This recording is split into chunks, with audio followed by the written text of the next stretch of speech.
Olá, boa tarde. A partir de agora você fica mais atualizado com destaques do Brasil e do mundo desta sexta-feira, dia 15 de dezembro.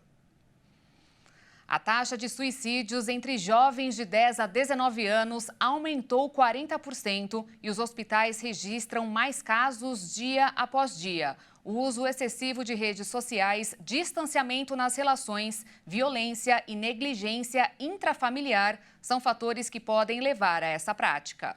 Diversos hospitais brasileiros, referências em pediatria, começaram a notar um aumento expressivo no número de crianças e adolescentes que chegavam à emergência após tentarem suicídio.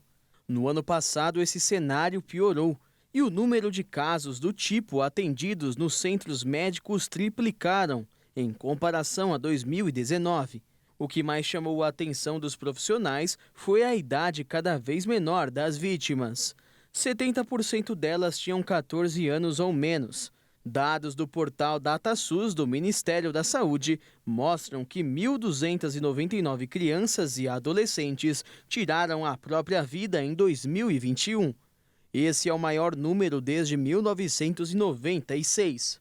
Em 2022, foram 1.194 óbitos por suicídio nessa faixa etária. Segundo o último boletim do Ministério da Saúde, divulgado em setembro do ano passado, a taxa de suicídios cresceu 49% entre adolescentes de 15 a 19 anos entre 2016 e 2021, chegando a 6,6 óbitos por 100 mil habitantes.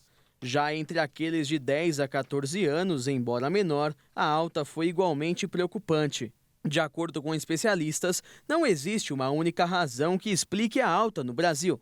Mas sequelas deixadas pelo isolamento na pandemia, violência e negligência, em especial no ambiente familiar, o empobrecimento da relação dos jovens com pais e cuidadores e o uso excessivo da internet e das redes sociais são vistos como os principais fatores associados à piora de transtornos mentais e ideação suicida entre crianças e adolescentes. De acordo com alguns médicos, é importante observar o comportamento das crianças e dos adolescentes para identificar precocemente sofrimento psíquico. Práticas de autoagressão ou ideação suicida. Alguns sinais demonstrados são, por exemplo, queda de rendimento escolar, irritação e agressividade, alterações de apetite e de sono, isolamento, ausência de planos, sonhos e metas e falas que demonstrem desejo de morrer ou ideação suicida. Transtornos mentais como depressão e ansiedade também aumentam o risco de suicídio.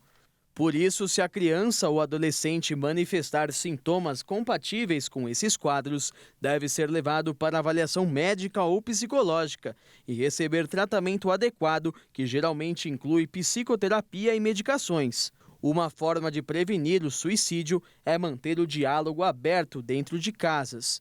Uma participação ativa na vida de crianças e adolescentes aumentará as chances de pais e cuidadores perceberem mudanças de comportamentos mais sutis. Saber se a criança ou adolescente passa por algum problema na escola ou sofre bullying, entender suas angústias e dúvidas e buscar ajuda profissional de um psicólogo ou psiquiatra, caso seja necessária uma avaliação especializada. Além de afeto e atenção, pais e cuidadores devem impor limites, inclusive no uso do celular e redes sociais, e explicar para as crianças e os adolescentes os perigos aos quais estão expostos nas redes e fazer um acordo familiar, com regras construídas por todos. E o relatório final da Comissão Parlamentar de Inquérito da Enel foi entregue na Assembleia Legislativa do Estado de São Paulo e apontou que a Companhia de Distribuição de Energia Elétrica cometeu irregularidades e negligências nos últimos 5 anos.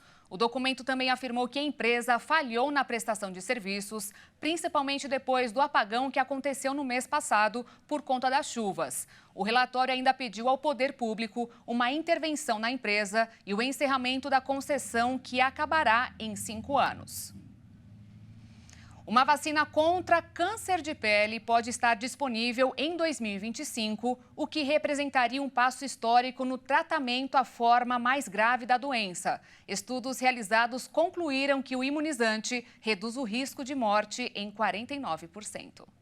Estima-se que somente no ano de 2020 tenham surgido 325 mil novos casos e ocorrido 57 mil mortes pela doença. Diferentemente dos imunizantes convencionais, as chamadas vacinas terapêuticas tratam uma doença em vez de preveni-la e também treinam o sistema imunológico para agir contra o invasor. Os projetos da Moderna receberam um impulso nesta quinta-feira, depois que os resultados dos últimos ensaios clínicos mostraram uma melhora nas possibilidades de sobrevivência graças à vacina. O estudo realizado com 157 participantes mostrou que uma combinação entre o imunizante da Moderna e o medicamento de imunoterapia Keytruda, feito pelo laboratório Merck, reduziu o risco de morte em 49% dos casos.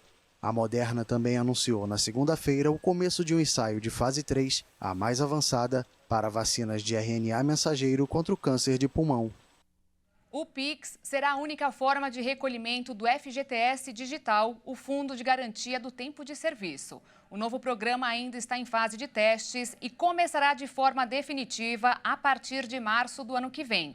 A medida vem para facilitar o cumprimento da obrigação dos empregadores e assegurar que os valores sejam devidamente depositados na conta dos trabalhadores.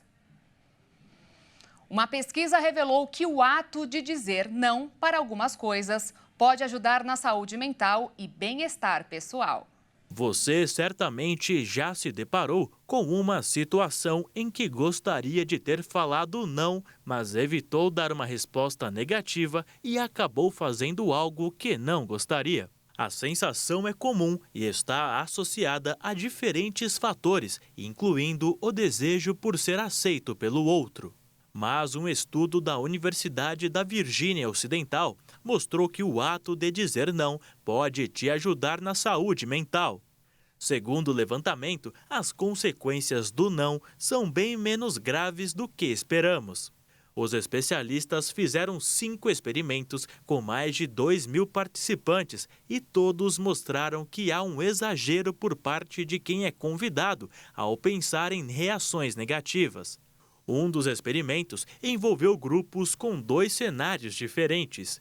O primeiro seria convidado para jantar com amigos, já o segundo deveria fazer o convite. O grupo que seria convidado foi orientado a recusar o convite porque já tinha planos para o dia e queria passar a noite em casa relaxando. Enquanto que os que fizeram o convite foram informados de que o amigo recusou pelo mesmo motivo. Os pesquisadores descobriram que os participantes que imaginaram recusar o convite, muitas vezes acreditaram que isso teria imediatamente ramificações negativas. Segundo a pesquisa, recusar aquele convite quando você realmente não estiver com vontade de ir pode ajudar a evitar o esgotamento. Com isso, a saúde mental será a maior beneficiária. Isso porque existem dias que todos queremos descansar e recarregar as energias. Nestes dias, nada melhor do que ficar sozinho e fazer o que a gente mais gosta. Então, os especialistas ressaltam que é importante não se sentir pressionado a aceitar nada que realmente não queira fazer. E lembre-se, não espere reações exageradas por parte do outro, caso ou não seja a melhor resposta para um convite, não tenha receio de dizer. Se aquela pessoa tem consideração, ela vai entender que você precisa de um tempo só seu. E para a gente encerrar, uma espetacular instalação de arte luminosa de um artista britânico-australiano foi inaugurada no centro de Manhattan, em Nova York, Estados Unidos. A exposição imersiva e gratuita ao ar livre ficará em exibição por 1 ano. Cerca de 19 mil luzes baixas foram dispostas em um terreno baldio, no coração de Manhattan, e agora iluminam o bairro. A imagem que se forma faz lembrar um imenso jardim florido. A instalação imersiva, batizada Field of Light, ou Campo de Luz em português, foi criada pelo artista britânico Bruce Monroe. A luz sempre me intrigou. Eu amo a efemeridade dela, porque se você apertar o interruptor, ela se foi. Você não precisa tê-la pendurada o tempo todo. Eu realmente gosto de obras de arte que são transitórias. Você pode movê-las rapidamente. O artista conta que a inspiração veio há 30 anos, quando esteve no território do norte da Austrália. Foram 10 anos para concretizar a obra, na qual afirmou querer expressar seus sentimentos de alegria e conexão com a paisagem. Mais notícias você acompanha daqui a pouquinho com Kleber Werneck no Jornal das 18h30. Eu volto ao vivo ao lado de Alexandre Giaqueto no Jornal das 22h e espero por você. Obrigada pela sua companhia. Tchau.